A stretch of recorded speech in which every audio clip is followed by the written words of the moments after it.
Okay, so hey bestie, welcome Hey, back to the bestie. Bestie Cast. Um, it's been a little while. Um, hey, let's Been catch like a up. week. Yeah. So How how are have you, you? Tanzim? I'm great. I am getting ready for the semester because I teach in a community college, and we are not having in-person classes, so everything is going to be online. Um, which poses a new set of challenges, but it's better than having in-person classes and Yeah, far safer. spreading this virus. Yeah, but you know that there are some universities in New York that are having in-person. NYU is having in-person classes. Yeah, Like, this is insanity. my son goes to school upstate New York, and Yeah. they're having some classes in person, but Hmm. it's like it's in Utica, um, Yeah. which is wild remote, and all the kids had to quarantine first, and then 2 weeks of online classes, Right. and most of their classes will be virtual except for like studio because Yeah. he goes to an art school because my kid is Right. an artist. He's an artist. Yeah. So I have a question. So, How is he living on campus? yep, he is an RA Okay. in his dorm. Okay. And like the college has like maybe 150 students. It's very small. Oh, it's It's tiny. tiny. It's tiny. It's only Oh, I'm freshman thinking and like sophomore. a regular like 5,000 Yeah, to no, whatever students. because like this is kind of like the feeder school for Pratt in Okay. Brooklyn. Yeah. So it's just for freshmen and sophomores. He's a sophomore. Um, it's super small, so it Right. feels a heck of a lot more manageable. Okay. Yeah, Because that was gonna be my question. Like, how are they managing this in dorms, like, with so many kids? But it's only yeah. 150 kids, so it's not that bad. Yo, and they're kicking fools out who are acting up. Yeah. Yeah, All right. he's actually an RA, so he had to like write some of that up. I feel Mhm. like this is the perfect time, like, because he's my child, so Mhm. I'm gonna say he's a little bit of a control freak too. Yep. Like, this is the only Probably. time that I would want to really be in charge, because like, yo, you don't Yeah. have a mask on, you gotta go. Right. You're out Right. trying to hang out in this tiny shitty city anyway. You Yeah. gotta What the go. fuck is there to do in Utica? Like, Nothing. yeah, just stay in your dorm and smoke weed, Methamphetamines. like everybody else. Yeah. Yo, no offense to anybody who's actually from. Nah, you know what? Fuck that. You can have the smoke. Yeah. Because people in that city haven't been super nice to my kid. If I ever meet you and you're from Utica, like, we're probably gonna have words. Wait, So what happened in Utica? people are wilding because it's kind of like Is it Utica. like a little white like hick No, town? well, it reminds me of like of Providence way back in the day, like before they did work downtown, or Okay. like Pawtucket when it was really bad, or like Fall When was River, Pawtucket really bad? Oh, Fall River's terrible. I've or been there like once. It was you were terrible. just you were just talking shit about these places, but no, No, it's no, it's, no. it's Yeah, definitely but finding I don't know it's when struggling, Pawtucket was like. you know, Yeah. Mhm. like whatever industry was there isn't really there anymore. Right. So and then like the school is kind of like, I don't think it's hood, but it's definitely an area that's depressed, you know. Yeah. Um, Is it so like like people poor have white come at him a though? few times. Nah, it's people of No. color, Oh wow. Okay. like there was an incident with a gun. Um, Oh shit. Another time like at a bowling alley, and it's so Yeah. crazy for like kind of like sort of middle class, because like he like, thank God, like growing up he never saw anything like that, Right. but like you got to go to college and have wild shit happen. Um, but he's carried himself real well with it, and Yeah. you know, That's crazy. but that's that. Um, How are you? so I'm doing really well. I graduated from college this weekend. Congratulations, Woo! It only took Mr. me Graduate. 25 years, I'm gonna say. Nah, that's a lie. Whatever. Yeah, no, because you're not supposed to graduate when you're 20. It took me like 15. It took me a long ass time. Mhm. It took me a long time, but I did it. Um, It feels good. It feels weird. It feels different. I'm currently looking for a job, so if anybody out there, got some firework for Yeah, really. a fresh college graduate, let me know. Um, Are but you not trying to milk this unemployment a little longer? Because I am. just bullshit. No money, It's unemployment. no money, It's but no honestly, money. okay, it's no money. This is true. But also, I'm just like, this is nice, man. Like, I've been working 2 jobs and going to school for too Yeah, long.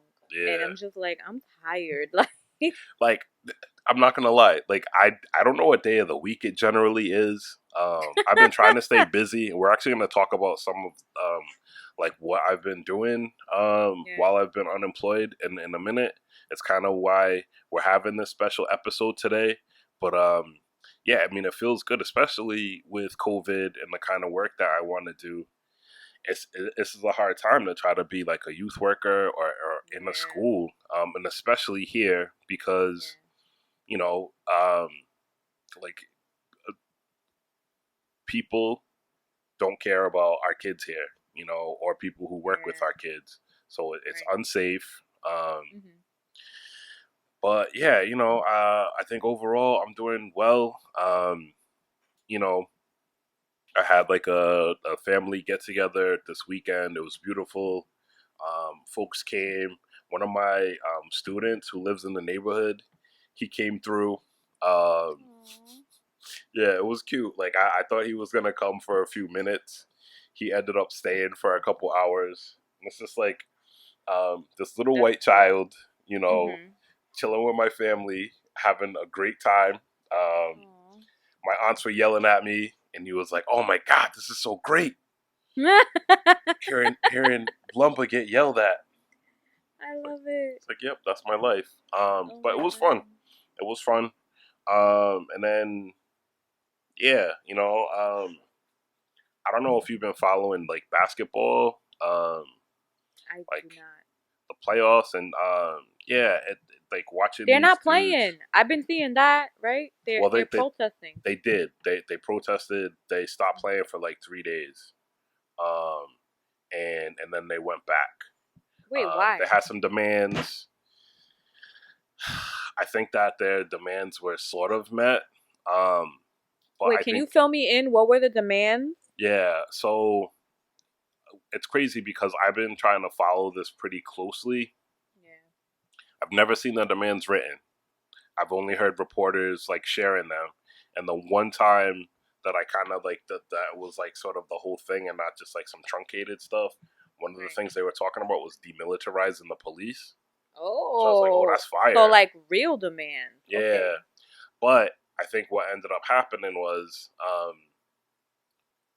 so what is definitely happening, something that they can actually control, is they got all the owners, and they don't even they're not calling them owners anymore, the team owners. They're called governors now, which you Oh. just you just switched it from slavery to colonialism now. Yeah, really. That's exactly Um, what you just did. so the governors have decided The to allow governor. each of their stadiums to be voting places.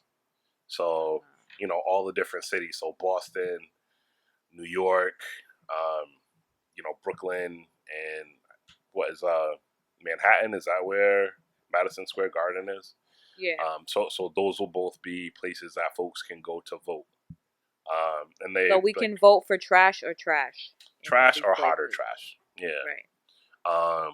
So that was like kind of the big thing that they got from it. I think Mhm. that like a lot of the players are feeling real salty about it. Yeah. And I think that it's really in a line. It really lines up with the stuff that we've been talking about on our episodes, from like like this billionaire or a near billionaire like Jay-Z and Beyonce kind of coming into like some political Right. awareness. I think that this group of like young black millionaires are trying to figure that stuff out too. Mhm. And for me, like there's some hope in that. Yeah. They're empowered to do good stuff, and hopefully a couple of them will want to kick in on our projects and the things that we're trying to do to If you guys are create listening, give change us money. for real, cause ninjas is broke. Okay. Yo, really. Um, but so yeah, I'm doing well, and I want to thank you for today. because we're definitely changing the format up a little bit, um, because of what I was just talking about. So some of what I've been doing since my job went away is I've been working with teachers in Providence and parents in Providence, because the plan is to reopen schools pretty soon, and um, it's just not safe. Um, Right. the plans that they've released to folks are incomplete. The details are really spotty, and then just like from knowing what the schools look like, um, they're not ready. The Can way you just, sorry, Go ahead. not to cut you off, but can you just fill, because I don't know what's going on in Providence, and I bet a lot of the people listening are not going to know.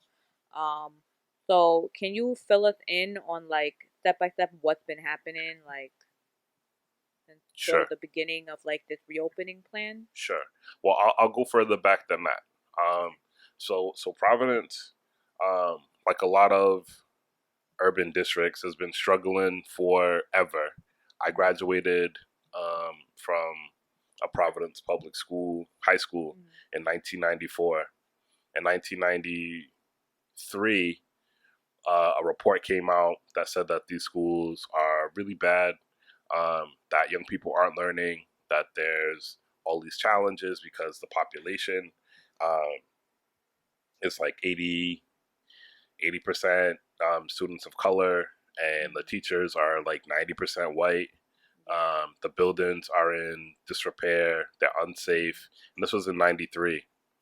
Another report came out last year Mm-hmm. saying the same exact thing, that the schools are struggling, that test results haven't improved, that young people, are not reading on the level they're supposed to, they're not doing math on the level they're supposed to, that young people don't feel respected or seen in terms of their race or their culture or their gender Mm-hmm. identity, all of these kind of things. Mm-hmm. Um, the teaching, teachers are mostly white, and from Yeah. out of the city, Right. and the buildings are in disrepair. So Right. um, a new It's a lot of the, commissioner, sorry, it's just what you're saying. It's a lot of the same stuff as in the DOE in New York. In public schools in New York City, it's the same thing. The buildings are in disrepair. The vents are old. I mean, this is a big issue with like reopening schools here too. yeah, Because it's like these buildings are not safe. Or they weren't safe before, and they're definitely not exactly, safe now, right? exactly, And it's the same type of shit though. It's like, you know, it's majority students of color. Everybody's fucking poor, and or the most of our students are poor, and the teachers are like majority white, hmm pretty racist. yep. Like, but yeah, continue. So I say all of that to set the stage, right? So Mm-hmm. all of those things have been an issue in Providence, but you add to that, that the state has taken over Providence. Right. So there's a new commissioner, not from Providence. She's Dominican woman, Mm-hmm. not from here though, and Yeah. Just for everybody listening, if you don't know, Providence has a huge Dominican population. yeah, yeah. Um, Thanks for that. So actually, like the Dominican population is probably bigger, and the Dominican population, not even just like the Latinx population, the right. Dominican population is probably the largest group in the city in terms Yeah. of people of color, and probably um, probably just people in general. I Yeah. think Providence might be like 40% white, something like that. It's either like 50-50 folks of color and white, or something along those lines. But The last time I checked it, it was 50. It was like 51-49 something like yeah, that. which Yeah. which makes sense. Yeah. So like that's a big population, and that's dope that this lady can represent that culture. Um, but she came in, she took over, um, hired a black man to be the superintendent of Providence. Mm-hmm. Um, you know, they ended school probably at the same time that they did for folks in New York. So middle of March, Yeah. and all summer. So until the end of school, distance learning was happening. Students were working from home. Teachers were working from home. And then, you know, our state had a pretty good response to COVID. The governor locked things down, um, closed the borders for a little while, didn't allow restaurants to open, to have people come inside, mandated masks, did all those sort of things. And we were initially one of the hot spots. I think because we're so close to Boston and so close to New York. Rhode Island's always been a place that people kind of come and go from, but did a good job locking it down. But as time went on, so Providence, so Rhode Island is, it's mostly rural. There's like seven cities really, and those seven-ish cities are where the majority of people of color live. It's the majority of, kind of like like working poor people live. What are the And cities? Sorry, I didn't. I would never have said that there were 7 cities. I would yeah, have thought 3, but because I would have thought Pawtucket, Providence, Central Falls. But what are the other cities that you're including in that? okay. So those are going to be the cities where there's the most people of color. Right. But you got Newport, um, Oh, Woonsocket, Johnston, Cranston. Oh man, I named 8. Did I say East Providence? Because you East didn't say Providence would be Providence. one of them too. So, Okay. but some of those might go between towns or whatever. But those are Yeah. where like there's the majority of people of color. But like Right. really, the 3 that you said are that's where folks are concentrated, right? Yeah. Um, well, it just so happens that those were the 3 that the rates of COVID were the highest and remain the highest. Right Right. now, it's just, and people feel like, so you said, so Central Falls. Right. Real quick about Central Falls, because I can talk about Central Falls forever. You guys, Central Falls used to be the most densely populated place on Earth. How could that be possible that this little tiny state could It's have a 1 square city? mile. Can you stop stealing my thunder? I'm sorry. I was going, I was going somewhere. I'm sorry. I'm sorry. Damn, guys, guess what? Central Falls is 1 square mile. It's 1 square mile, but it's so densely populated, right? And that's also a place that people generally, when either they move to Rhode Island or they come to the States, CF is one of the first places that they would go. It's small. The rent is a lot cheaper. They might know folks there. But like, so it's dense. A lot of people live there. Pawtucket is kind of right next door. Pawtucket is a little bit bigger. Um, they have a pretty large West African population. A lot of Cape Verdean folks live there. Just a lot of folks from really all over Africa at this point. Yeah. And I feel like um, that was always the case with Pawtucket because I lived in Pawtucket for a little bit, and it was a lot of Nigerians, a lot of Liberians. yeah, I think like as you were growing up, it became that. When I Yeah, was little and I lived there, it you wasn't. don't know how many times I got yelled nigger, like as like Oh, as like cars would be driving by. I was like, what is yeah. this? I could see it How many though times I because had to fight? Like, yeah, like there's certain they was parts of, wilding. of, of Pawtucket that I don't know anymore, but when I was living there, there were certain parts that were very white. And it was like street by street where it was like Yeah, one street would be white people, like poor whites, and then like the street over would be like black and brown people. yeah, And those poor white people were fucking racist. yeah. Most of my experience was lots of poor white folks, and we kind of all lived together. But then on the other side of Pawtucket, there's like a country club and just like ridiculous opulence, right? Who the hell has a Um, country club in Pawtucket? That's really funny. Tucket Country Club. It's one of those things. Like, who knows what it was like 100 years ago? Like, that might have Yeah, been like, Pawtucket is the Riviera of Rhode yeah, Island or Rhode some shit. Island. But like, so in terms of the COVID numbers, um, up until a couple weeks ago, Pawtucket, their numbers were too high also to reopen. Yeah. Somehow that number got reduced, and they are in a position to be able to go back to school. fully in person, where Providence and Central Falls are not. Yeah. And all summer, educators and parents have been fighting to get clearer um, descriptors for like what does safe mean, what things are in place, and it's been a struggle to get any of that information. Parents have been given the option to have their children do a virtual learning. Like you can just Mhm. opt out. You don't have to go to a building. You can do this virtual learning. So that's been one thing. Some districts have said, you know what, we're gonna just do fully distance learning because we don't feel like things are ready. There's no Mhm. vaccine. Um, Schools, like in Rhode Island right now, there's a restriction of how many people can gather Yeah. outdoors. It's Mhm. 15. 15 people are how many can gather. Um, that's more than that's less than what they're saying are going to be allowed in classrooms without masks And schools and are indoors. overcrowded. Schools are way Schools are overcrowded in overcrowded. Providence. So so yeah, like just for the state there's been issues, but specifically for Providence, because that's the city that I know the best. Um, the schools have been in really bad shape for a really long time.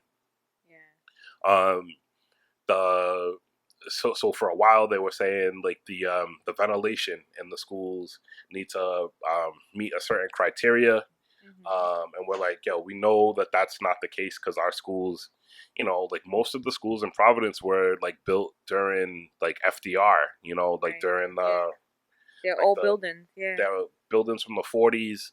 Um, they're not in good shape. I'm looking at one right now that I live across the street from the school. It's not ready. The Yeah. ventilation is not gonna work, and then a lot of the schools you can't open windows. Um, so Yeah. like there's just not a way to keep these buildings safe. And on the one hand, the governor will be saying, gatherings, you shouldn't have more than 15 people. Stay outside, keep your mask on. And Right. then on the other hand, she's saying, go to school, be in classrooms, have Right. 20 kids in a classroom. It's fine because it'll be a stable pod.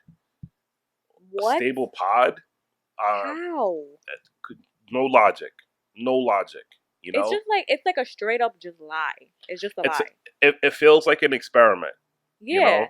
Right. And then so some of the data from the summer when the state allowed daycares to open back up. Yeah. It wasn't a Which ton. my mom works at a daycare and she went back in July. Hmm. Yeah, and I'm worried. Well, and so with the daycares, like a daycare has a little more structure. It's Mhm. the ratio between adult and child is a lot higher.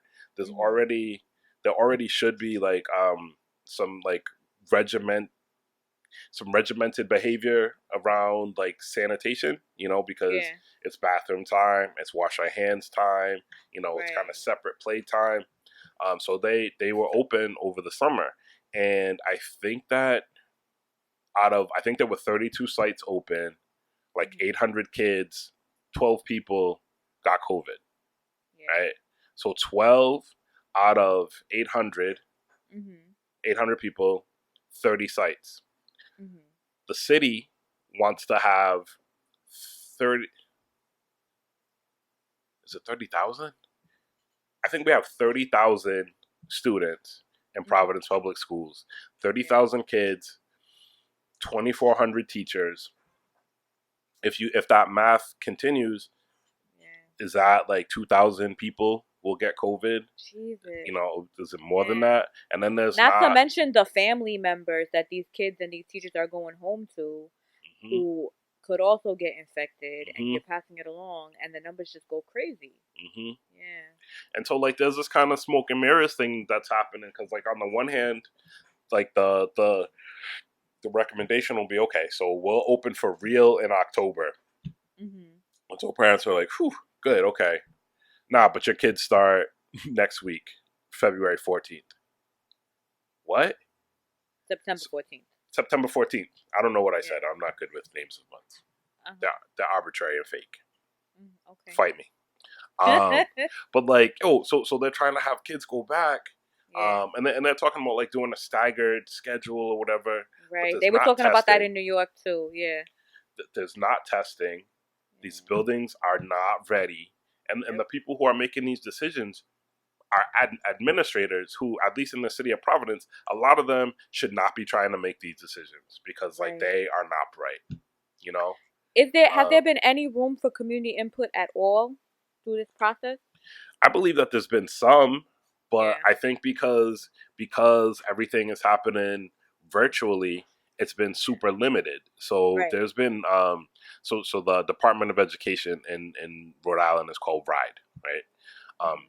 so like the RIDE meetings have been Zooms with no comments.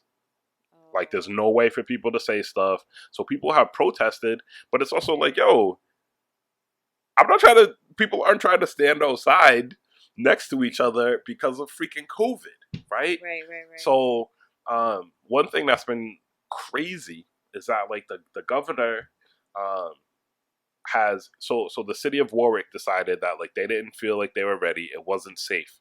The governor said, parents of students in Warwick, if you want to sue the city of Warwick for not allowing you to send your kid to school, call my office.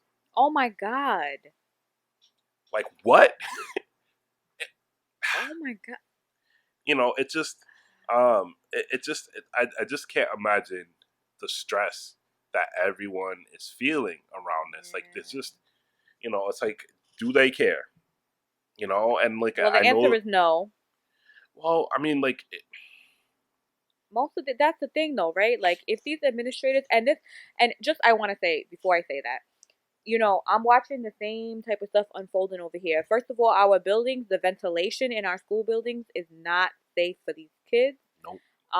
They were talking about doing a staggered schedule. They were talking about doing like 3 days in school, 2 days out of school, like at home. Hmm. Now their bright idea is have classes outside. Yeah, Like, what about the winter time? yeah. How do you're gonna make our kids freeze? Um, And where the hell you fit in a whole school of and kids? exactly, how are Like you there fitting ain't no everybody space. outside? And There ain't no where? space. But also, like, yeah, where are you fitting them? And the thing is, like, they were talking about doing outdoor classrooms, blah blah blah, along the lines of like the outdoor eating things Yep. they have going on. But the thing is, first of all, and I was waiting for this to happen, but just like 2 weeks ago, a car drove into an outdoor dining area. Like there was an accident with it. And I'm just like, I was waiting for this to happen because there's no room in New York City for you to have outdoor dining on the street like that. Yeah, We have way too much traffic and cars for that. You can't. yeah. And I so mean, and the now you're same is saying true that for you want to stick our Providence. kids in the same position. God forbid something like that happened and children died. I mean, like it's like there's just no thought at all going into this on any level. And I think, to go back to what you were saying, they don't care. No. The administrators, the people in power, the people who run these cities do not care. And you can take it even beyond that, and our government clearly does not care because here we are in the middle of a global pandemic. And has there been any money allotted to schools to figure this out, to set up Wi-Fi in every neighborhood? You know that they can do this. They could set up Yeah, they Wi-Fi in definitely every could. freaking neighborhood and give every kid a laptop, what's it called, e-reader, whatever they need, Hmm. right? But they're not doing these things because they're not putting money into this, so they don't care. No, Um, but the thing is, we care. You know what I'm right. saying? And like So we have to yeah, fight. And yeah. there's actions that are planned. Hmm. And I I want to bring in a couple teachers who Yeah. are a part of this. And Hmm. I think that we should try to get people at least like for Providence, and just like folks Hmm. in general, like who have some feelings to like leave us messages or something. Just Yeah. because like we gotta make this not happen. It's not Yeah. safe. Our children deserve so much better than this. Uh, and yeah, the world is crazy right now, and I don't think that Hmm. like we're asking for a miracle. We just need our kids to be safe. Right. You know, like Yeah. could you imagine being a kid who like your best friend dies, from Yeah. a virus, Right. or being a kid who brings home a virus and it kills your Yep. grandma, Or your parents, you or know? yeah. Yeah. Like, I know. and then the way that they're talking about teachers, like the superintendent the other day Yeah. said, he said that the like teachers are going to need to go above and beyond this year Oh, because they don't do that all the time, anyways. Number because they one, don't and do that number all the two, time. And then he wasn't even talking about the you want danger them to die. that these people. No, he was talking about like showing up at after school events and Oh stuff my like that. Like, God. how tone deaf? Oh, How dare okay. you? And the thing is, Wow. there's a lot of wild trash teachers for sure, Yeah, right? of course. But like the teachers who are really doing it and who Hmm. spend their own money, Yeah. who work way beyond the hours that they're supposed to work, Yep. and who all summer have been facing this notion of like, I could die going back to this job, Right. and they're doing it. For Yeah. you to say something like that, Yep. like, Yeah. yo. I know. So so part of like what I've been doing is trying to work with the teachers of color because um like they deserve more power and more support in their union, Hmm. and they deserve the support of the community, because I know for me, as like a black dad, knowing that my child had a teacher of color Hmm. always made me feel a little bit better, right? Yeah. Yeah. And I think like it's so hard to keep. So the school that I worked at, Mhm. all the black teachers were either fired or left, you know. Yeah. Hmm. And you think anybody cared? No, but like those kids, the young people are gonna feel something Right. about that, and we want to make sure that that doesn't continue to happen. Yeah. That they have a real voice in their union, that they have power, Hmm. to make good decisions, to make sure that um, like folks get hired, and, Hmm. and can stay in the district because the district needs them. Um, so I think that like if we can bring on a couple teachers to talk about what's happening, Hmm. Hmm. and just try to like bring folks up to speed, because like I think that there's so much confusion in the city around how these things are going to play out. Like, so I was saying, Yeah. there's like a digital, there's like a virtual option, right? Um, well, this virtual option is run by a company called Edgenuity.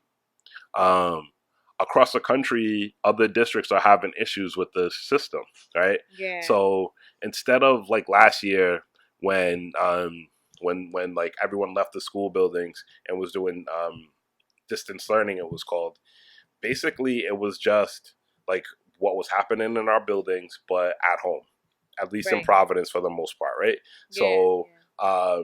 my friends who taught social studies fifth period, they're in front of their computer teaching social studies fifth period, right? Hmm. Um, well, what our children actually signed up for. So like when that became an option, what a lot of people thought they were signing up for was that again, right? Like, I'm just Yeah. gonna have all my classes online with all my teachers, but Right. no, what it actually is this company that runs a program, Hmm. that's gonna have like videos for kids, maybe some worksheets, and very little human interaction.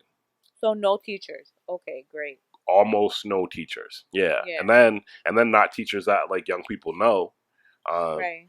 so they'll and again, because there's so much confusion around this, like it seems like there will be some teachers from the district, but who knows? And like so Yeah. like if you're a kid who worked really hard to get into like if you're an eighth grader and you're going into high school, there's there's there's very few high schools in the city that appeal.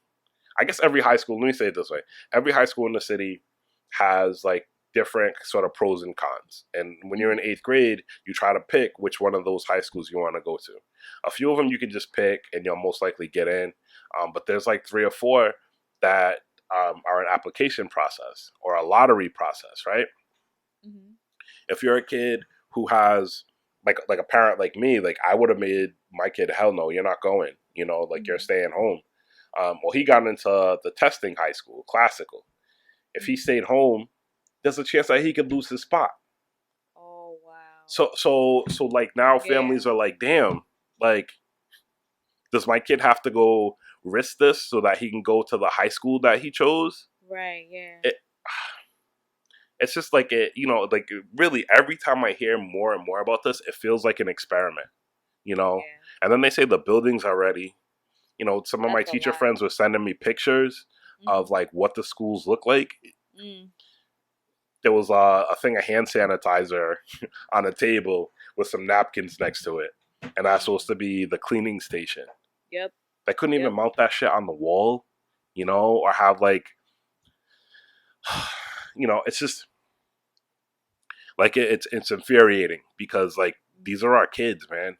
You know, Yep. and it doesn't have to be like this. It really I doesn't have to be like this. Yeah. I want to bring in a teacher from New York, a DOE teacher from New York that I know. I'm going to ask her if she would like to come on so that she can talk a little bit about the issues that we're facing here too in schools. Yeah, Because I've kept up with it and I have friends who are parents who have been talking to me a little bit about it. Um, but because I don't have kids of my own and because I don't work in the DOE, I work in a university, so it's a little different. But I'm not as up to date as I would like to be. So I'll try to see if I can get somebody to come on and talk because from what I'm hearing you say, it sounds like a lot of the same issues.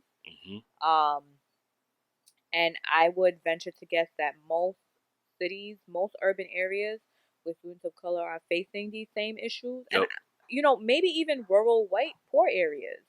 We don't know, but I wouldn't be surprised because if they're not giving us money, they're not giving the poor white people money either. nope, Like they just nope. don't care. Yeah, Um, if your school is funded by property tax, you're yeah, screwed, yeah, you're screwed. and you've Yeah, been screwed. You know. yeah. So I want to do that. The other thing I really am interested in talking about also is what are alternatives? What do we do, right? Because like you said, they don't care, but we care. Yeah. And this is something I've been thinking a lot about. Like I have a friend who has two kids, and his wife works, and he works. And he just this is the other thing. He's like, how am I gonna teach two kids? He doesn't. He's an older guy. He doesn't even hmm really. He's not very computer savvy, so it's hard for him. Like he's never done Zoom before. And with two kids, he's struggling. And so I told him when school starts, bring your older child to me. Drop him off every day. I will help him with his schoolwork. I will make sure he gets on because the thing is, like right now, I'm working, but I'm hmm working twice a week. I lost my second job, so I'm getting unemployment, and it's like, why not do it? Yeah. But what do you do, like as a parent? Like, what are the alternatives that we can come up with together in our communities? Because that's where I feel like we're headed. With everything, not just with education, but like so for example, right in the Bronx, and across New York City, when this virus hit, our food pantries started running out of food, Yeah. particularly in the Bronx. So Yeah. what did we do? Well, in my neighborhood, we started up our own food pantry. So there's three of us. We have two cars. Three of us go every Saturday to Queens. There's a huge one of the biggest distribution sites, food pantry sites that they get their food straight from the food bank, Yep. which oddly enough, the food bank is here in my neighborhood, but they won't give to us. Wow. It's crazy. Yeah, they have like this crazy convoluted system and process of giving food. But so we go to Queens to this church, we pick up the food, we bring it back, and we hand it out to people. But it's like alternatives like that. You know what I mean? Like we're going to have to start doing things like this, and we're hmm gonna have to start figuring this out with education too, because For sure. what I can see happening is that a lot of our kids are not going to be going to school for various reasons, right? And the thing is, like, we forget, um at least in New York, I don't know about it in Providence, but and I would think that this is the case in Providence too, but we have so many homeless students here who are living in hmm shelters, who have precarious housing, Yep. who don't have access to Wi-Fi, who don't have access to the things that they need to be able to learn. So it's like, what do we really do? Because we cannot afford, as shitty as our schools are and as little as they educate our kids, we cannot afford to just have our kids not get an education. Yeah. Like, what is Yeah. their future gonna look like? Imagine you're in like the fifth grade and like you can't, because you don't have Wi-Fi, you can't go to school anymore. That your education is Yeah. stalling out in the fifth grade. Yep. I mean, You and know? that's absolutely happening. That's Yeah. not even hard to imagine. Like I know fifth graders that's happening to. Right. Um, Yeah. and the thing is, like, it doesn't have to be this way. Right. Like Mhm. you make sure that there's good. Like in April, They should have been making sure that Wi-Fi was set up. Yes, Like this is that, it my wouldn't have been thing. that hard. Or like I heard Mexico City, they're Yeah. putting Mhm. they're putting like school on TV. Yeah. So Like you don't it could even need just go, Wi-Fi. yeah, it could, like you could just go on a public access channel. you Right. know there could be, Right. especially if they're already doing like kind of like the edgenuity thing is already Yeah. like, that's not specific to a school, right? It's just like Right. what all the kids are going into.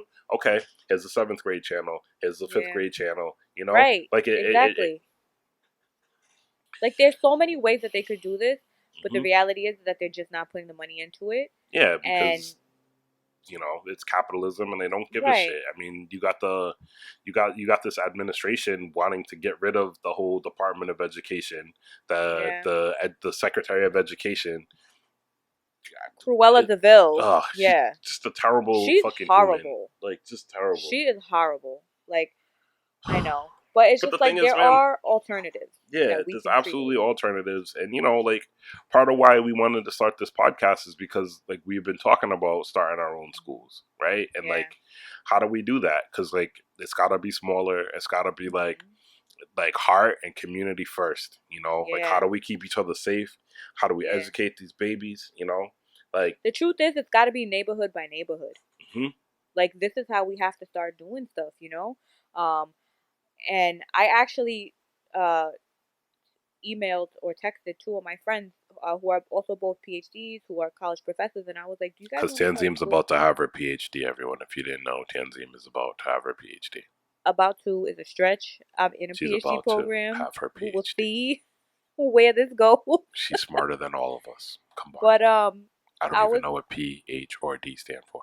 oh my god. But I was talking to them. They're college professors, and I was like, "Do you guys want to start school with me in Hunts Point?" They were like, "Hell yeah," because I feel like this is what it's gonna take. So if you are educated, if you have any kind of education, uh, if you have any means to do anything, now is the time to step up, really. So whether it's using your degree, your training, whether you're an educator, even if you're not, even if you're like a freaking lawyer or whatever you are, like there are ways that you can help to build these things in Yep. neighborhoods. And it Yep. has to be neighborhood by neighborhood. I can't see it happening on a scale larger than that because it's like one, given this virus, and two, given our capacity. Like we Yeah. don't have like the capacity to do things for a whole city or a whole section of the city or whatever. But what we can do is neighborhood by neighborhood. And, Um, and and I feel like in a lot of ways, like this has also been like the conversation that like we've had, and I feel like just people in general, like the idea of like a big ass city, that shit don't work. yeah, It's not. it doesn't. It's like we have figured out how to survive in this, but we wasn't built for this. Right, Like it's right. gotta be smaller. It's gotta be Yeah, smaller. And the thing is, like, so Tanzim's talking about that in New York and in the Bronx. Like, I'm here in Rhode Island trying to do this. It's part of why I haven't just tried to jump on some kind of work, because like this is what my heart is telling me I should be doing. yeah, Um, and if there's people here in Rhode Island who want to talk about it and who want to try to figure out how to do this, like, let's talk, because it really is a time. And even part of that is like, yo, I got good Wi-Fi, so yeah, if there's like children who like who need a place and who are gonna behave, yeah. Right. uh, yeah, like we got space here too. So Um, there's an interesting technology that I want to talk about. So there's a nonprofit in my neighborhood called The Point. And one of the ladies from The Point mentioned to me that they got a small grant to set up Wi-Fi throughout the neighborhood. And the way that there's a particular way that they can do it, where if they set it up in like a building that's central, it can bounce off of other building. Like basically, like there's a way to bounce it off so that like the mhm. whole neighborhood can get it. Yep. And when the last I spoke with this lady, she had said that they were in the process of still figuring it out. But I'm about to hit up The Point and find out like what this technology is. I want to let them in my building and have them set this up because I Yeah. want my whole neighborhood to get free Wi-Fi. Yeah. But once I figured this out, if you are interested in setting this up in your neighborhood, anyone, let me know because I will connect you with the people who are doing this, who understand this technology, because God knows it's not me. Um, but If you only Can knew you how hard imagine? it was for her to set up her mic today. Oh my God, it was a challenge. But that's dope. But you know, to me, it's just like that is like when I think about a vision of like what things could look like I feel like I know this virus is horrible and terrible, but I really do see that we're being given this opportunity to set up alternatives in a way that we've never had before. Hmm. And as much as like this is going to devastate our communities and already has, I feel like there's also like this opportunity to be like, okay, we're going to do things differently now. Yep. Yep. We're going to take care of each other, and this is how. And Yeah. when I have that vision, it's all these things, right? It's education, it's food, it's technology, it's like Hmm. all this stuff that has been taken from us, and you know the elites at the top have like controlled so much of it. But really what I see, and I could be wrong, but what I see is that the devastation of um this virus is going to lead to like they're going to just divest. Yep. I feel like it's already happening and they're just going to divest, and it's like, Hmm. cool, you know what, like everyone talks about divestment like it's like the worst thing in the world, and in many ways it is. I'm not trying to say that, you know, it doesn't have negative impacts, but at the same time, can we just look at the positive and look at what we can do, what can we Yeah. create in place of this? um you know, so when our buildings start to fall apart around us because our landlords are, they already don't do repairs, but when they're doing even less, you know, how do we band together to fix things as a Yep. community? Yep. How do we make sure everybody eats? How do we make sure that, you know, our kids are getting the education, an actual education? You know, this is our opportunity to give our kids a real education. Hell yeah. Like Um, world class. yeah, you know, not this bullshit. And the thing is, we do have people in our communities who are resources, and we need to use them, reach out to them. Like everyone can do something. You know what I mean? Like the guy in, you know, up the block that knows how to like fix stuff and build stuff, like find a way to work with him. And like, you know what, sir, like if you do these things, if you make these repairs every week, we getting you food, we're gonna Yep. make sure you eat, you know, like this is how you do it. Because it's Yep. like they have never done it for us, and they've always made us rely on them in a way where like you're stuck. Yep. You're stuck because you're just like you're always relying on them. And we have a mindset, all of us, where we believe that like, you know, the people above us, that's the only way we can do anything. And it's just Hmm. like, no, fuck this, like we can do it ourselves, you know. Hmm. And I Absolutely. have, oh my God, I have this idea in my neighborhood that I want to start doing. So we have the biggest food distribution center here in Hunts Point. It's the Yep. biggest in the world. So like Wow. all the food that goes to restaurants, all the food that goes to like you know, the supermarkets, it comes to here. So I want to go directly to them and be like, okay, you're in our neighborhood, you need to give us food.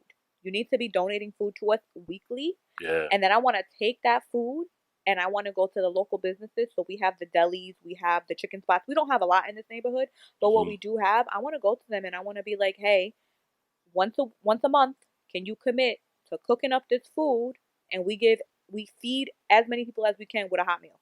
Wow. Because you Yeah, have, that would be dope. because they have the grills to do it.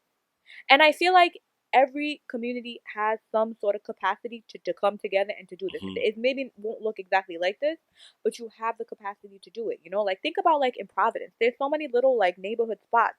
Like if you could go to a food pantry and get just like a ton of food donated for a neighborhood, just like go to Pitos, go to the chicken spot, go to wherever, and be like, hey, cook this up for us once a month. Yeah. You don't eat, we're providing you with the food. We're not asking you to give the food. We're providing you with it. Just cook it up so that we can hand it out to people. Can you Well, imagine and if, that's the thing because like, yeah, so one, I feel like places used to do stuff like this. Like yes, this isn't new. hmm, This isn't unheard of. right, But that divestment, right? Because exactly, if like the state isn't up in people's business the way that they are now, because like I can hear them saying like all of the reasons why they wouldn't want to yep, do it because of course, like they could get fined, they could lose their business. But yeah, if like once the people who pretend like they give a shit about us hmm, hmm, start to tell the truth, yeah, dope. Now we get to depend on right, ourselves, and now we get to build for us, and right, all those things can really start to happen. Um, because all those things, like all that is in Little Providence. I see all those things happening. hmm, People are trying to figure out how to bring it together. Um, And yeah, you know, I think like, excuse me, like Corona is definitely not great, and it's been decimating us and our Mm-hmm. communities. But like we've been decimated. You know, all of this Exactly. stuff been happening. It just now Mm-hmm. it has like a label, you know, and Yeah. I think that like the most important thing is that we cannot go back to the way it was before. You Right. know, We have such um, an opportunity mhm. to move beyond this bullshit and to Yep, do something for each other. And it's like you have got to take advantage of that. And the thing is, like, it could go either way. That's the scary part of it, right? And I see it. I'm seeing it even just on my block where it's like the aggression is heightened. The violence is heightened. Like everyone's feeling it.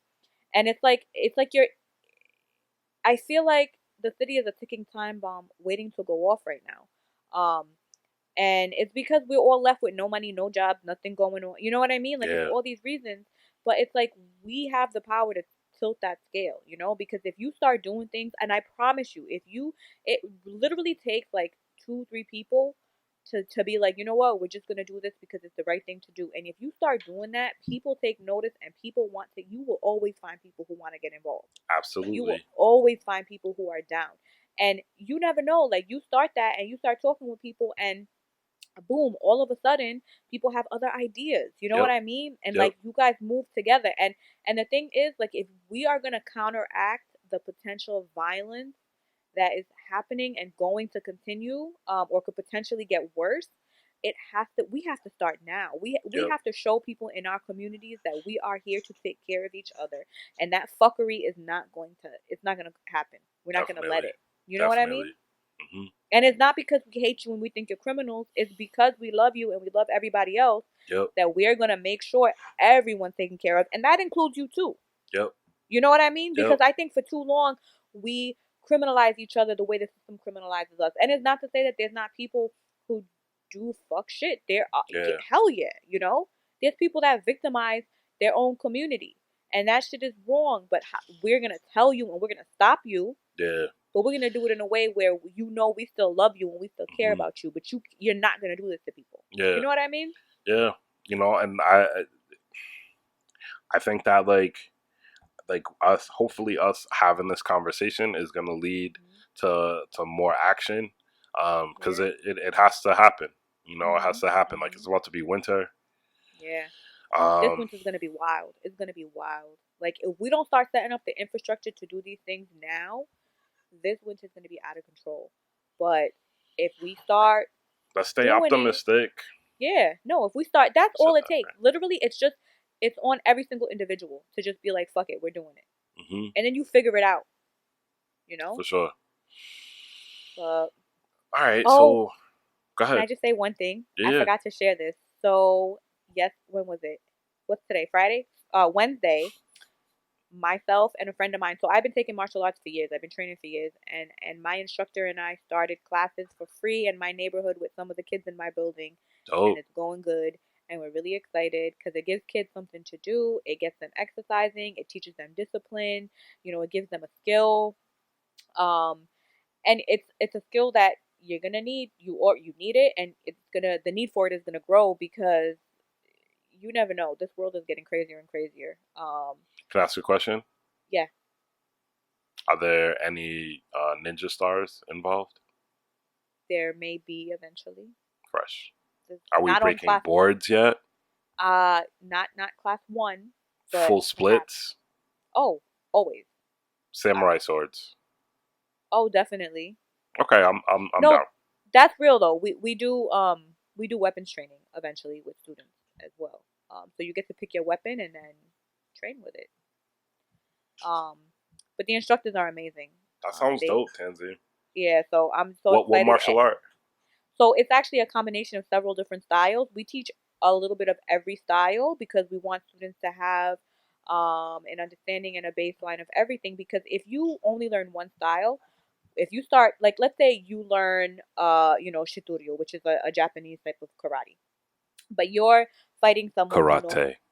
Sorry, you sound like my dad. Oh, um, but let's say you're fighting someone that knows, like, taekwondo. Well, those are two different styles. So Hmm. you're fighting them, but you're not. The fight is it's like two different. It's like trying to speak two different languages. So you have to be able to change your fighting style based on who you're fighting. I see. And you have to be able to fight in many different ways. So we do all different styles. We throw boxing in there. Um, we try to do everything. And the instructor is has like so much experience. He's a military vet, so he has military experience. But he was training since the time he was like 14 years old, so he was a kid when he was training, Mm. and he's continued his whole life. And he is a great, great, great martial artist, and Fresh. we're very lucky to have him. Yeah, and so I'm really excited. But I'm saying this, one, because I'm excited about it, but two, because even stuff like this, like when I say everyone can do something, like let's say you're in your neighborhood, and you have one day a week off. Hmm. Get the kids in your neighborhood together and do something with them. Do something constructive with them, because if we start from when we're younger and we get our kids I don't together, like kids though. they grow up. Okay, well, that's a lie, but but like, you know what I mean? Like Yeah, yeah, we gotta when do stuff. you got to do stuff, you have to build a sense of community from when they're little. Because if you do that, then as they get older, all that beef and shit, it's much harder. It's much Hmm. harder for that stuff to happen, and for you to go around shooting each other if you came up together and you lived together and you Yeah, remembered those, and like you did like concrete constructive things together. and stuff that like legit supported each other. Right, Because right. I think that's the biggest trap that the system has put us in. Hmm. Because like we live next to each other, we suffer Yep. next to each other, Hmm. but like we don't have to depend on each other. Yeah, Like that yeah. kid who might be willing to try to shoot somebody else, he never had to go over to that kid's house and ask them for sugar. You know what I'm Right, saying?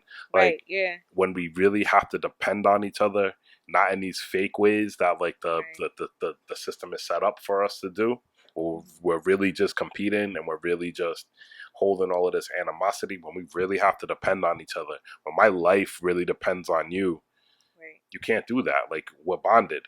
We might never Yeah. be friends, but like I'm your person and you're my Yeah. person. You And know? you're a human being. You become a Yep. human being to the other person. I think for Yep. like when you live in a system and in a society that constantly dehumanizes you and dehumanizes everyone around you, it's only natural to take that on and to sort of like reproduce that.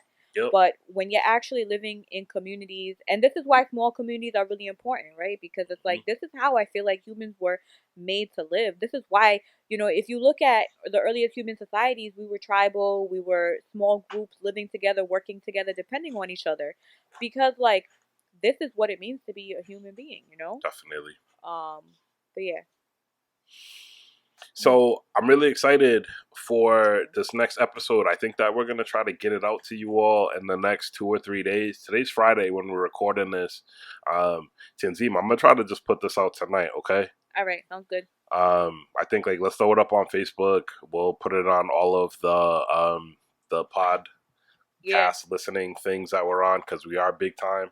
But just so that we can get it going, I think like let's just post it and ask people to put comments. yeah, Throw your email in there if you're interested in like maybe coming on the show yeah. to talk about this because like yo, this is serious and we gotta figure out how to take action. We gotta do this stuff together. And definitely, if you're an educator, we want to hear from you. But also, if you're not an educator, but you're interested in doing things in your neighborhood, in your community, and you want to start something up, let's talk.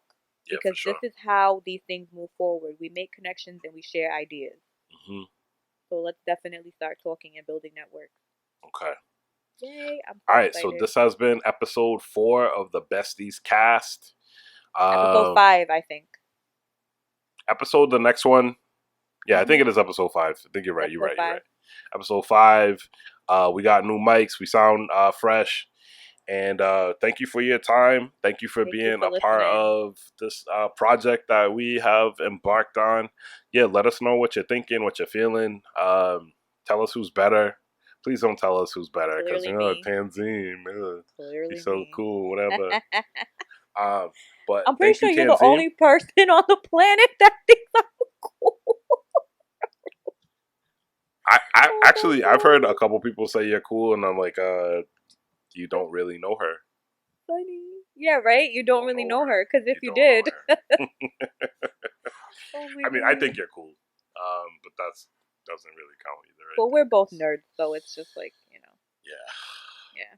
I just got this GI Joe in the mail. I'm so excited. I forgot that I ordered it. Like, Oh oh my shit. god. Snake Eyes came today. Am I taking it out of the package? No, I'm not doing that. It's Oh, are going you in the one of these closet. people? Oh god. Okay. I understand, sir. All right.